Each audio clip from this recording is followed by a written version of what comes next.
방금 소개받은 이장형입니다. 이런 자리를 마련해 주신 주최 측에 감사드립니다.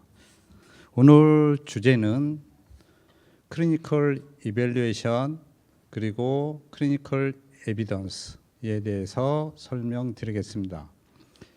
그 MFDS는 이 워크숍을 주최하고 있는 그 한국에서의 그 의료기기의 인허가 정책 등을 규제하고 있는 정부 부서입니다. 거기에서 시행되고 있는 사례 등을 통해서 설명하고자 합니다. 오늘 발표 에젠더는 파트 1과 파트 2로 나누어서 설명드리겠습니다. 파트 1은 파트 1에 대한 주요 주제는 뒤에 여기서 그 PPT에서 기재된 내용을 중심으로 설명드리겠습니다. 의료기기의 개발에서 상품화에 이르기까지를 나타내는 모식도입니다. 발견에서 연구라고도 하죠. 개발, 상품화에 이르기까지 규제에 관한 것을 밑에 표시하였습니다. 컨셉, 디자인, 프로토타입. 주로 이 단계는 규제 쪽으로 한다면 GMP에 해당되죠. 프로토타입이 개발되면 프리클리니컬 전임상을 하게 되고 그 결과로 임상 계획 승인 IDE를 하게 됩니다. IDE에 따라서 임상시험을 하게 되고 그 임상시험 결과로 허가를 받게 되고 판매를 하게 됩니다. 판매된 후에는 규제 관련해서는 포스트 마켓 서베런스 PMS를 해야 되는 규제를 받게 됩니다. 그러면 의료기기의 허가를 받고 판매하기 위해서는 승인이 필요한데 안전성과 유효성을 확보해야 합니다. 그러면 안전성은 무엇인가? 정의를 설명드리면 과학적 근거, 사이언티픽 에비던스에 기반해서 의료기기를 사용했을 때에 가져다 주는 이익이 사용했을 때에 초래될 수 있는 리스크를 훨씬 상회한다는 합리적인 보증이 세이프티에 대한 정의가 되겠습니다. 또한 유효성인 이펙티브니스는 의료기기를 환자에 사용했을 때에 임상적으로 유의미한 결과가 있다는 합리적인 보증이 이펙티브니스입니다. 그러면 안전성, 세이프티와 이펙티브니스 결정은 어떻게 해야 되느냐? 의료기기를 사용했을 때 리스크가 존재하죠. 유해 영향을 미치게 되는데 예를 들면 컴플리케이션, 독성, 여러 가지 유해 요인이 발생합니다. 그런 것이 리스크가 되겠고 또한 의료기기를 사용함으로써 가져다주는 베너핏이 있죠. 그것이 의료기기 정의에 나와 있듯이 질병의 예방, 치료, 경감이 의료기기의 베너핏이 되겠고 흔히 베너핏을 유효성, 이펙티브니스라고도 하고 의료기기 같은 경우에는 의약품과 달리 퍼포먼스라고도 합니다. 여기서 퍼포먼스란 성능, 우리가 마이너한 성능과 달리 이펙티브니스를 얘기합니다. 그래서 MDR 유럽 같은 데 보면은 안전성, 세이프티 앤드 이펙티브니스라고 하지 않고 어떤 때는 퍼포먼스, NX1에 보면 GSPR이라고 되어 있는데 S가 세이프티 앤드 퍼포먼스라고 되어 있고 FDA도 보면 가이던스에 세이프티 앤드 퍼포먼스라고 발간된 가이던스도 많이 있습니다. 그러면 심사할 때의 베너핏이 리스크보다도 훨씬 많을 때 어프로브를 규제 당국은 하게 됩니다. 그러면 앞서 말씀드린 것과 같이 안전성과 유효성의 결과로 평가를 해서 규제기관은 허가를 해주게 되는데 그 입증 자료가 Verification and Validation이라고 합니다. 소위 이것을 V&V라고 하죠. 이 V&V 자료를 제출받아 검토를 해서 이펙티브니스와 세이프티가 입증되면 허가를 하게 되는데 이 V&V 자료에는 클리니컬 데이터, 전임상, 퀄리티 이런 자료를 검토하게 됩니다. 그러면 MFDS에서의 세이프티와 이펙티브니스를 결정할 때 어떤 자료를 검토를 하냐? 그러면 Description of the Device를 기재해서 해당 제품에 대해서 제출하게 됩니다. 여기에는 Intended Use, Technical Performance, Material, 제조 공정에 관한 해당 제품에 대한 아이덴티피케이션, 해당 제품에 대한 아이덴티피케이션을 기재를 하게 되고 이 기재된 내용에 대해서 입증 자료를 제출하게 되는데 그것이 어태치먼트입니다. 그러면 임상 평가에 허가에 있어서는 크게 두 가지로 종류가 두 가지가 있는데 첫 번째 테크니컬 다큐멘테이션 리뷰가 있고 두 번째 클리니컬 데이터 리뷰가 있습니다. 붉은색으로 표시한 것이 테크니컬 다큐멘테이션 리뷰가 되겠고 밑에 임상 리포트, 개발 경위, 컨셉, 외국의 사용 현황 자료를 내는 것이 클리니컬 데이터 리뷰가 되겠습니다.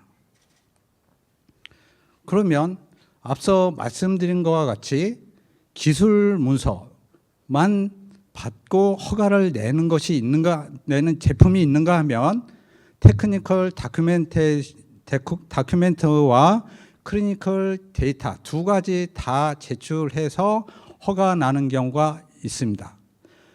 앞에 이 표에서 설명드린 것과 같이 구분은 노블 디바이스가 있습니다. 신제품, 신개발 의료기기라고도 합니다. 이 노블 디바이스 같은 경우는 앞서 설명드린 바와 같이 클리니컬 데이터, 테크니컬 다큐멘테이션 두 가지 자료를 제출해야만 됩니다. 그런데 노블 디바이스가 아닌 개량 의료기, 임프로브드 디바이스나 SE, 동등성이 검토된 디바이스 같은 경우는 클리니컬 데이터가 제출하지 않고 테크니컬 다큐멘테이션 자료만으로 허가가 되고 있습니다. 그러면 MFDS에서의 노블 디바이스와 다른 의료기기의 차이는 무엇으로 결정하느냐? 밑에 기재된 바와 같이 첫 번째 원료가 같으냐, 두 번째 사용 목적이 같으냐, 작용 기전이 같으냐, 이 세 가지가 기허가된 마케팅되고 있는 제품과 비교를 해서 같은 여부를 판가름하게 됩니다. 이 세 개 중에 하나만으로도 다르면 노블 디바이스로 구분되고 앞서 설명드린 클리니컬 데이터와 기술 문서, 테크니컬 다큐멘테이션 자료를 두 가지를 제출해야 됩니다. 그러면 노블 디바이스 새로운 개발 의료기기의 마케팅 어프로벌에 대해서 설명드리고자 합니다. 안전성과 유효성에 대한 합리적인 보증을 확립해야 되겠죠. 그러기 위해서는 벤치 테스트, 애니멀 테스트 등을 제출해야 되고 플러스 클리니컬 데이터를 제출해야 됩니다. 근데 여기서 제출돼야 될 클리니컬 데이터는 클리니컬 인베스티게이션 플랜, 널리 알려져 있는 것은 용어상에서 여러분들 널리 알려진 것은 IDE라고 하죠. 이것은 US FDA에서 쓰는 용어인데 이 IDE 임상계획 승인서에 따라서 클리니컬 트라이얼 임상시험을 실시하게 되고 거기서 얻어진 클리니컬 데이터를 제출하게 됩니다. MFDS에서의 IDE에는 feasibility study, 탐색 임상과 확증 임상 피보탈 두 가지가 있습니다. 그러면 노블 디바이스에 대한 리뷰 스테이지를 말씀드리면 앞서 설명드린 바와 같이 테크니컬 다큐멘테이션 자료를 제출해야 됩니다.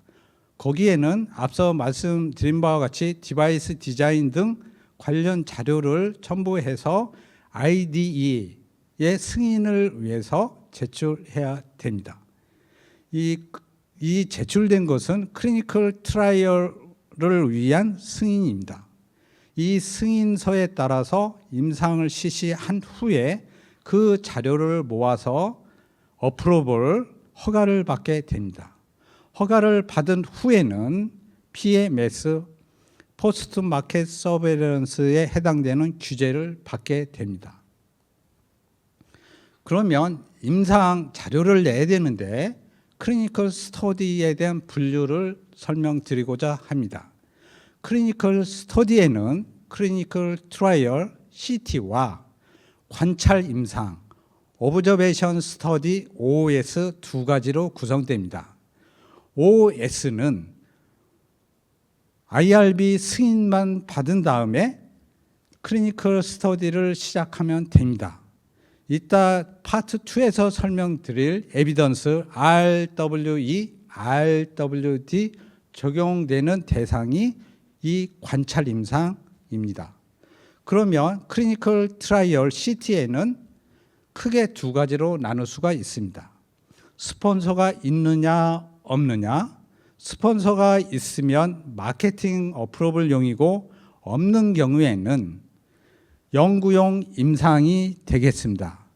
연구용 임상의 경우에도 MFDS와 IRB의 IDE, 클리니컬 인베스티게이션 플랜에 대한 승인이 필요합니다. 그 승인 받은 후에 임상을 시행해야 됩니다. 마케팅 어프로벌을 위해서는 앞서 잠깐 설명드린 것과 같이 탐색 임상인 피지빌리티 스터디와 확증 임상인 피보탈 스터디를 해야 되는데 이것은 MFDS와 IRB의 임상 계획 승인이 필요합니다. IDE에 대해서는 같은 용어를 쓰고 있지만 FDA와 세부적인 내용에 있어서는 MFDS와는 차이가 있습니다. 이 FDA에 대해서는 참고하시기 바랍니다. 그러면 임상에 대해서는 휴먼 서브젝트를 대상으로 연구에는 메디컬 리서치가 있고 메디컬 리서치에는 클리니컬 스터디와 베이식 사이언스 리서치가 있습니다. 클리니컬 스터디에는 클리니컬 트라이얼과 관찰 임상인 오브저베이션 스터디로 나누어집니다. 그러면 메디컬 리서치에는 앞서 두 가지로 되어 있다고 설명드렸고요. 베이식 클리니컬 리서치란 진이라든가 이뮤노티, 바이오케미스트리 등등 사이언티픽 스터디에 해당되는 연구가 되겠습니다. 클리니컬 스터디는 개입 임상으로서 인벤션 트라이얼과 관찰 임상 두 가지로 나눠져 있는데 클리니컬 스터디란 환자 삶의 질 개선이라든가 질병의 원인을 확인한다라든가 치료 방법, 진단, 예방을 입증하기 위해서 이루어지는 임상 시험입니다. 그러면 클리니컬 트라이얼과 오브저베이션 스터디는 여기에서 기술된 내용을 참고하시기 바라고 큰 차이는 개입, 인터베이션이 있느냐 없느냐입니다. 많은 분들이 여기서 혼동하는 것은 이 개입이라는 것이 규제 당국의 개입을 의미하지 않습니다. 인베스티게이터, 즉 임상을 수행하고 있는 의사 선생님들이 개입을 했느냐, 개입을 하지 않았느냐에 따라서 분류됩니다. 이 클리니컬 트라이얼에는 가장 전형적인 게 IDE, 임상계획 승인을 받아서 이루어지는 IDE가 클리니컬 트라이얼에 해당되겠고요. 관찰 임상은 말 그대로 의료기기의 안전성과 유효성의 효능 효과를 관찰하기 위해서 데이터라든가 메디컬 레코드 등을 검토 리뷰하는 임상시험입니다. 그러면 또 다른 용어 중에 하나인 클리니컬 이밸루에이션이 있습니다. 클리니컬 이밸루에이션에 대한 정의는 MDR, 유럽의 MDR 아티클에 나와 있습니다. 제조자가 의도된 사용 목적대로 사용했을 때에 의료기기에 가져다주는 베너핏뿐만이 아니라 세이프티와 퍼포먼스를 증명하기 위해서 해당 의료기기 관련 클리니컬 데이터를 평가하고 분석하고 수집하고 생산되는 끊임없이 계속적으로 수행하고 있는 체계적인 시스테매틱 앤드 계획된 프로세스를 의미합니다. 이 유럽의 MDR 클리니컬 이밸루에이션에 대상되는 의료기기는 1등급 클래스 1에서 클래스 3까지 모든 의료기기에 대해서 적용됩니다. 그러면 클리니컬 인베스티게이션은 무엇이냐 하면은 앞서 말씀드린 클리니컬 이밸루에이션과 달리 MDR에 기술되어 있는데 의료기기의 3등급과 2B 고위험군에 해당되며 의료기기의 퍼포먼스와 세이프티를 평가하기 위해서 사람을 대상으로 하는 시스테매틱 인베스티게이션을 의미합니다. 예로는 클리니컬 트라이얼과 클리니컬 스터디가 해당됩니다. 약간 US FDA는 이 정의가 다른데 다른 것 중에 하나가 마켓 프로덕트, 기허가돼서 판매되고 있는 제품의 사용 관련 임상 인베스티게이션은 제외한다고 명확히 정의되어 있습니다. 이 클리니컬 인베스티게이션의 예시로는 밑에 설명 나온 것 같이 프로토콜에 따라서 개입 임상에 따라서 이루어진 임상 연구를 의미한다고 FDA는 정의를 하고 있습니다. 또 하나의 중요한 그 용어 중에 하나가 전향적 임상과 후향적 임상입니다.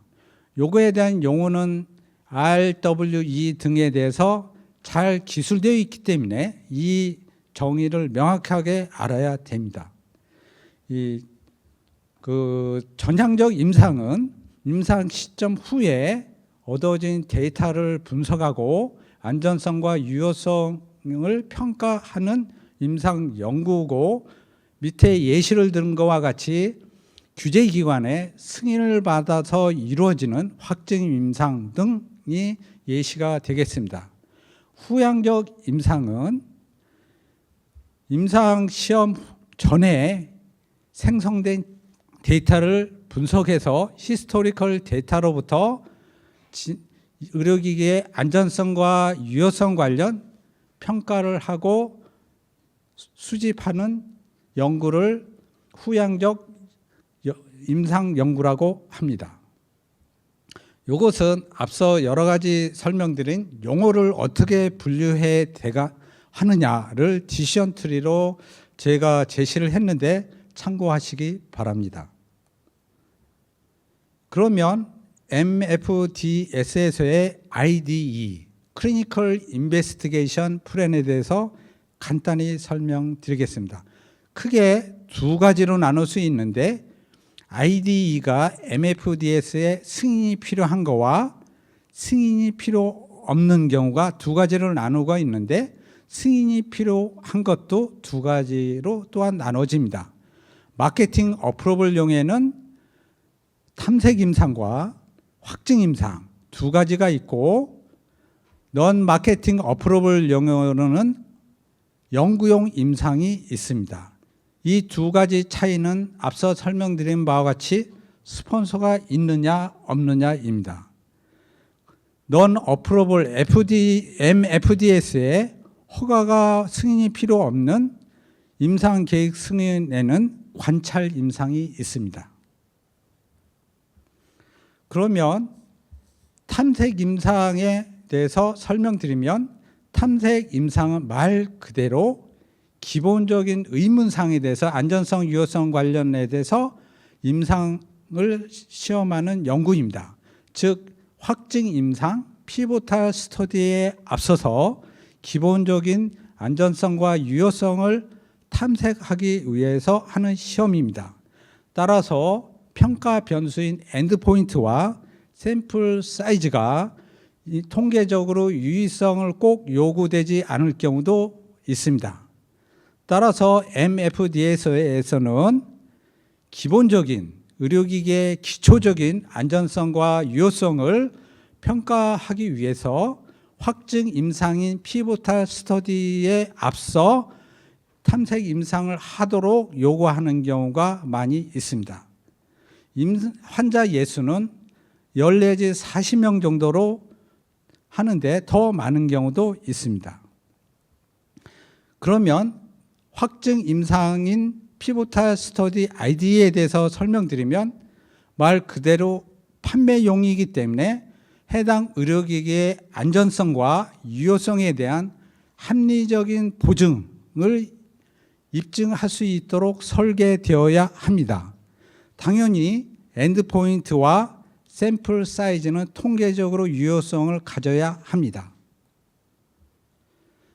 그러면 피보탈 스터디에 있어서의 중요 핵심 사항은 엔드포인트가 설정해야 되고, 거기에 따른 가설과 석세스 기준, 성공 기준을 명확히 제시해야 됩니다.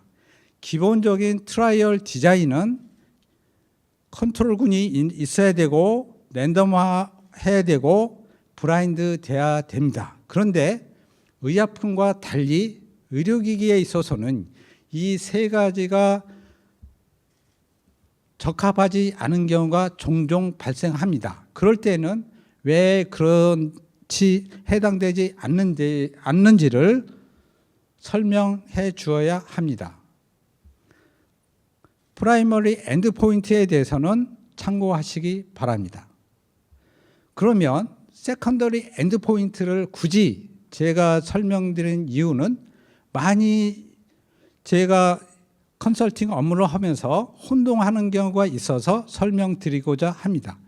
세컨더리 엔드포인트는 말 그대로 어디셔널, 추가적인 미닝풀 주장을 평가하기 위한 것입니다.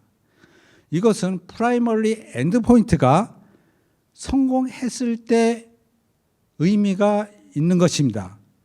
프라이머리 엔드포인트가 실패했는데도 불구하고 세컨더리 엔드포인트가 의미가 있다고 주장하시는 경우가 있는데, 이것은 원칙에 어긋나는 주장입니다.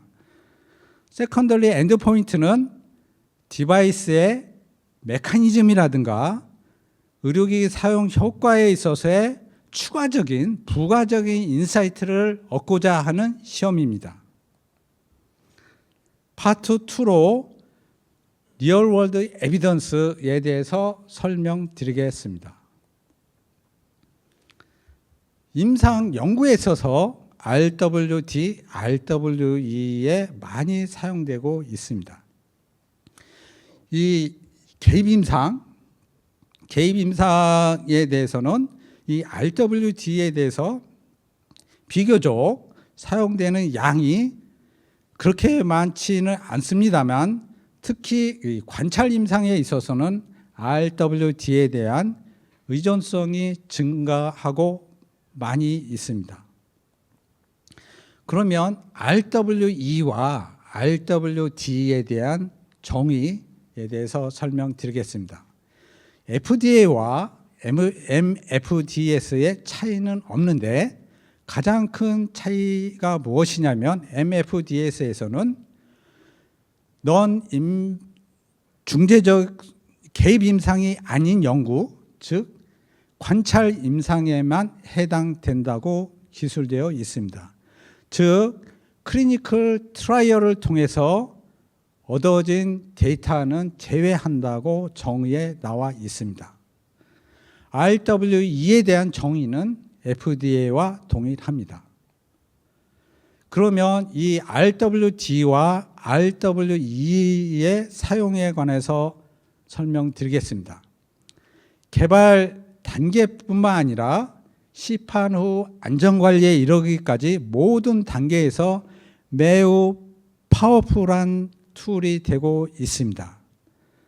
좀 더 부가적으로 설명드리면 RWE는 임상 계획 승인, 디자인 때 사용뿐만이 아니라 개발 단계에서도 사용되고 있습니다.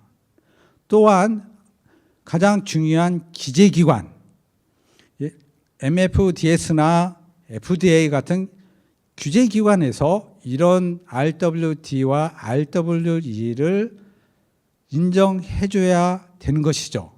이 두 가지를 반영해서 현재 RWE가 사용되는 예시를 설명드리겠습니다. 이것은 FDA 가이던스에서 가져온 것인데 우리나라의 MFDS에서도 내용이 동일합니다. 첫째는 사용 목적의 추가 또는 확대에 RWE가 사용되고 있습니다. 포스트 마켓 서베런스 스터디, FDA에서는 이것이 2등급에 해당되는 시판 후 안전관리에 해당되겠고 우리 MFDS에서는 재평가에 해당되는 시판 후 안전관리가 되겠습니다. 또 포스트 어프로벌 디바이스 서베이런스는 FDA에서 등급이 가장 높은 3등급에 해당되는 그 시판 후 안전관리로 생각하시면 되고 MFDS에서는 재심사에 해당된다고 보면 됩니다. 또한 기타 서프리먼트 데이터로서 RWE가 사용되고 있습니다. 그러면 MFDS에서는 이런 것을 규제화, 사용을 법규화하기 위해서 고시 미니스터리얼 노티피케이션을 해서 RWE가 사용될 수 있도록 규정화하였습니다. 클리니컬 트라이얼 데이터가 RWE로 대체해서 사용할 수 있도록 규정되어 있습니다. 거기에는 모든 의료기기의 대상이 아니라 첫 번째 희소질병 의료기기 휴머너토리얼 유즈 디바이스와 두 번째 3D 프린터로 제작된 의료기기 디지털 테크놀로지를 사용한 의료기기가 대상이 되고 있습니다. 이런 고시에 따라서 미니스트럴 노티피케이션에서 규정된 세부 사항을 기술하기 위해서 가이드라인을 발견했는데 가장 중요한 것 중에 하나가 RWE는 데이터의 신뢰성인 거죠. 그 데이터의 신뢰성을 규제에 반영해서 인정해 주기 위한 세부 사항을 설명하기 위해서 MFDS는 가이던스를 발간하였습니다. 그 MFDS는 앞서 말씀드린 고시에 이행하기 위한 RWE의 데이터의 컬렉션 메서드와 데이터의 신뢰성 같은 세부 사항을 설명하고 있습니다. 제목은 이와 같습니다. 이상입니다. 참고로 제가 말씀드린 것은 저는 MFDS에서 3년 전에 퇴임을 했고 MFDS의 의견을 반영하고 있지는 않습니다. 제 경험과 퇴임 후에 컨설팅 하면서 경험을 바탕으로 발표했음을 알려드립니다. 이상입니다. 질문해 주시기 바랍니다.